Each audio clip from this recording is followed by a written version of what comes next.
Today we're going to show that this expression of tangent alpha plus beta over alpha minus beta is equal to this expression. The first thing we're going to do is convert the tangent into its sine over cosine form, and we can do that because this angle, alpha plus beta, is equal to some other angle, and whatever that angle is, alpha plus beta, it's equal to, the tangent is equal to the sine over the cosine. The same thing for the denominator, alpha minus beta, sine over cosine.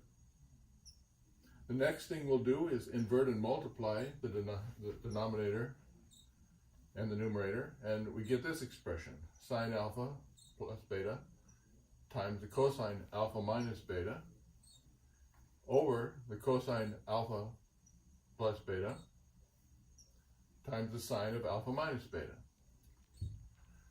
Now, using our sum and difference formulas for sine and cosine, we translate that into this. The sine alpha plus beta equals sine of alpha cosine beta plus sine beta cosine alpha. And then the cosine of alpha minus beta equals the cosine of alpha cosine beta plus sine alpha sine beta, etc. for the bottom two things. Finally, we just multiply out this expression. So sine alpha cosine beta times cosine alpha cosine beta equals sine alpha cosine beta cosine squared of beta.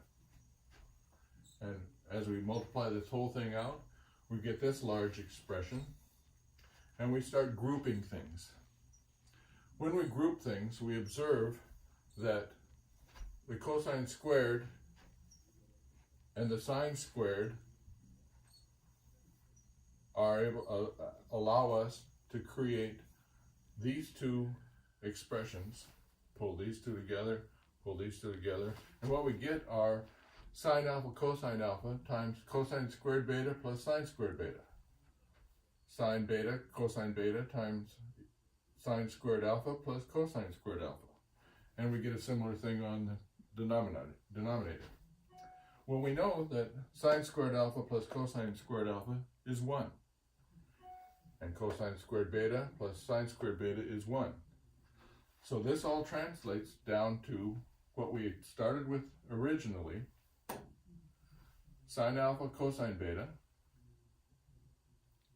that is cosine alpha, because this was 1.